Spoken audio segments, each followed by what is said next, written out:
getting hot.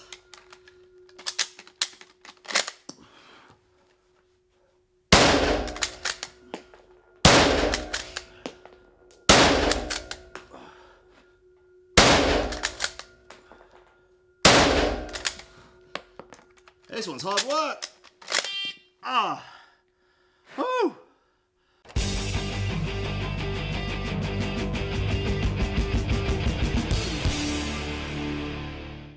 Hello and welcome to the third in the series of Bloke on the Range Mad Minutes.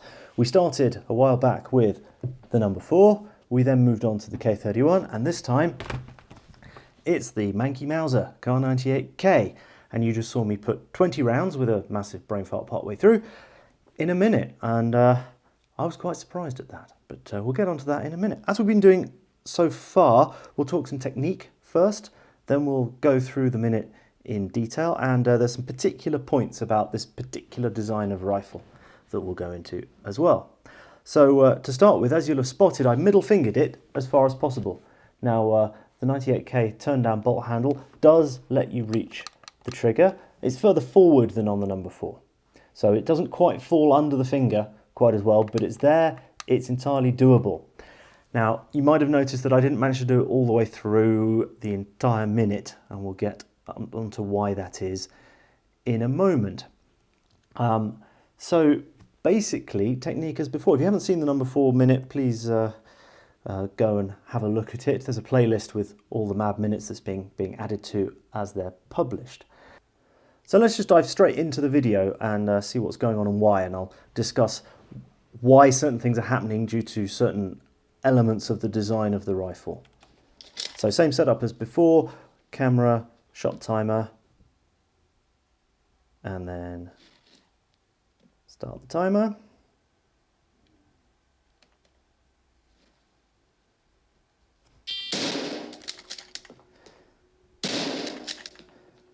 So middle fingering it. Okay. Brain fart. Now you might have noticed that I'm needing to make a lot of movement to cycle the bolt, and one time here I didn't quite do it enough. I screwed up. I short stroked it, and it didn't eject because I hadn't pulled it back far enough to reach the ejector, and then we went back forward, got a click. It didn't make any difference for the number of rounds. Reload, back with the gun under full control. Now, if I just stop it there, look at where my fingers are, my natural position for holding it. My fingers are up where there's no handguard. This becomes important in a moment. So I'm obviously having to move my head because otherwise I'll be punching myself in the face with a chunk of metal.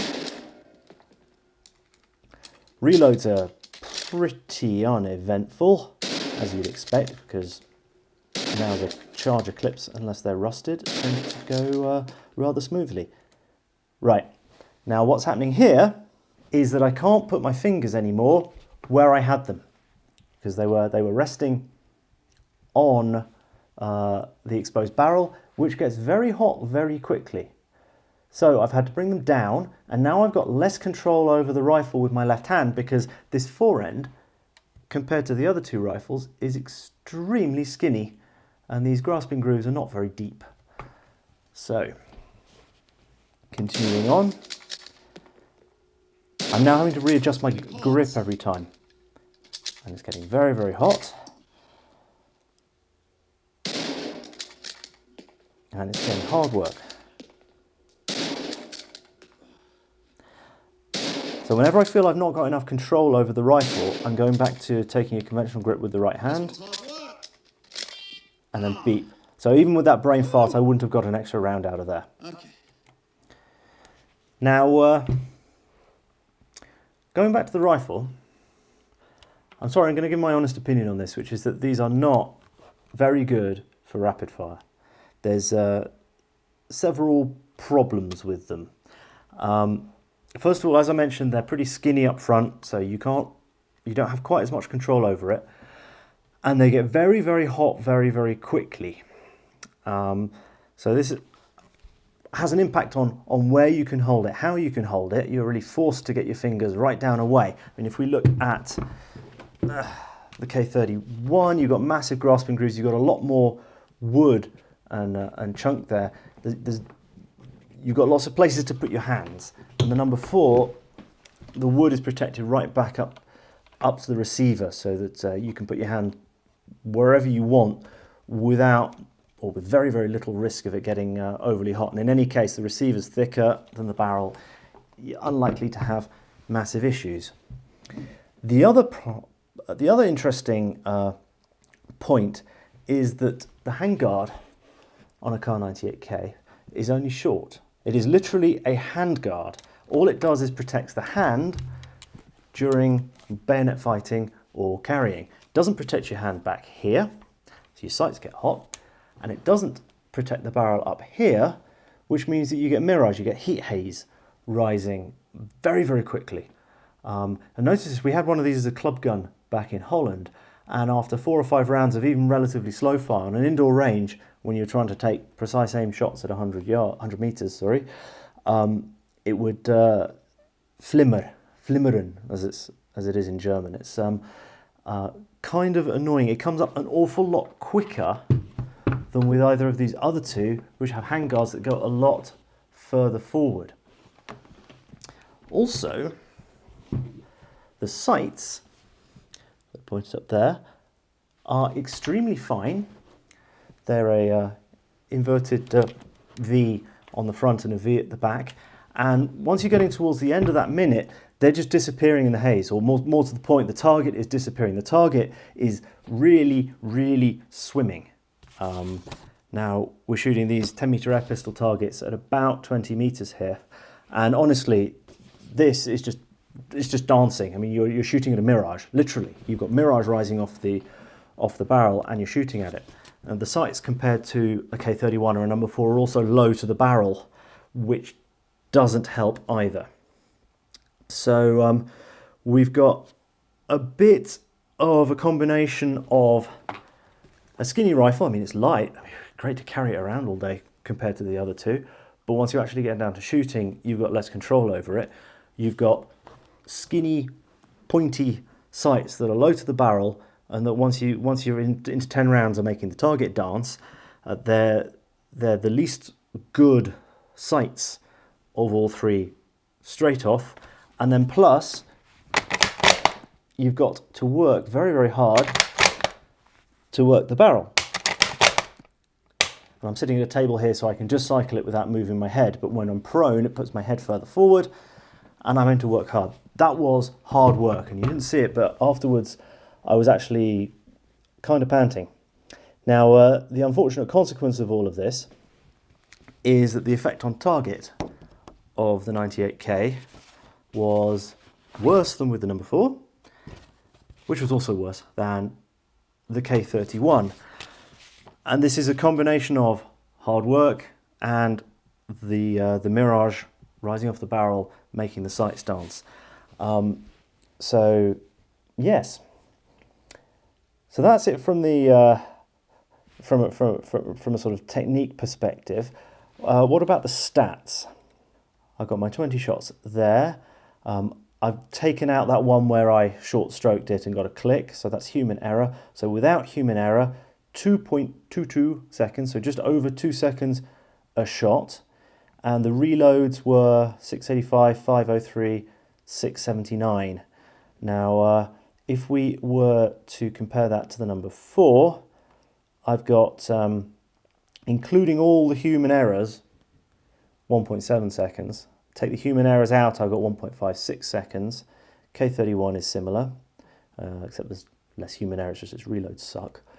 Reloads for the number 4 are, well, aside from one that I took ages over, typically sub 5 seconds. 575 if we include the long one. K98 is just over 6. Gives us a sustained rate all in, including reloads, and human error of 2.94 seconds per shot, whereas the number 4, oh, I've split this everywhere, all in 235, including all the human error. and the K31 all in 248, including the long reloads, and there wasn't human error. So,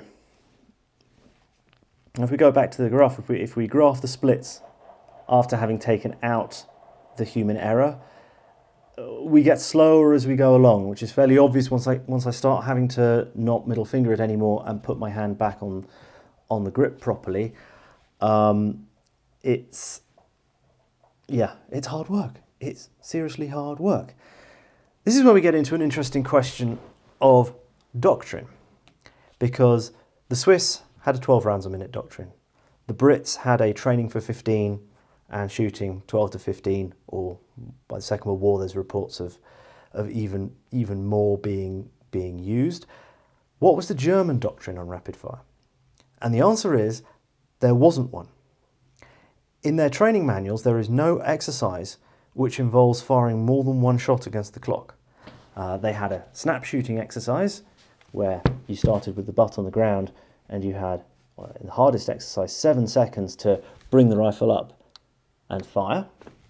But at no point did you ever have to fire a shot, reload and fire another shot.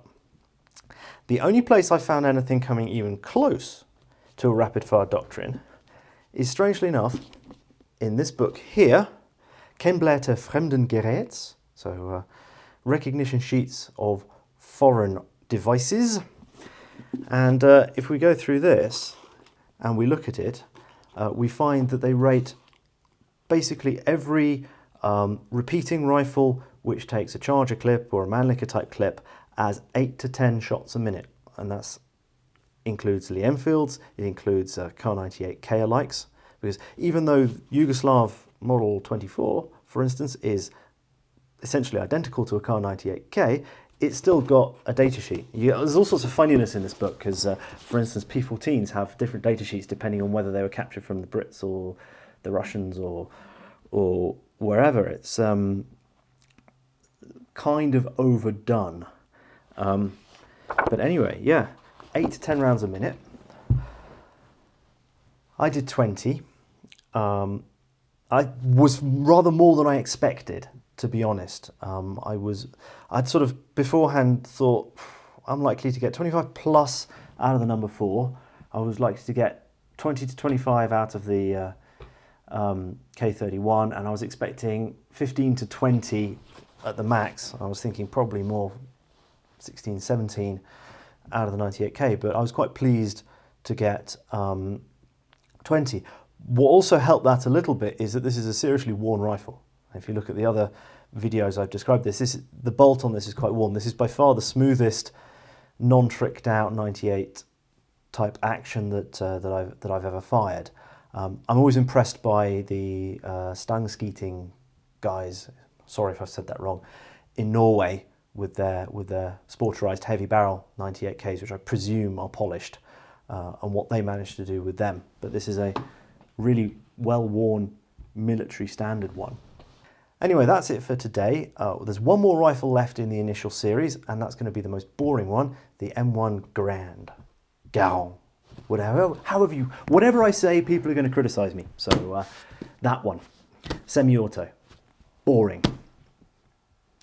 So I hope you enjoyed the video. Please like and subscribe if you haven't already done so. Please consider supporting us on Patreon, because there's an awful lot of money being turned into noise in these videos, and any help that you can give us is distinctly gratefully received and will be largely turned into noise. So thank you very much, and see you again sometime. Bye.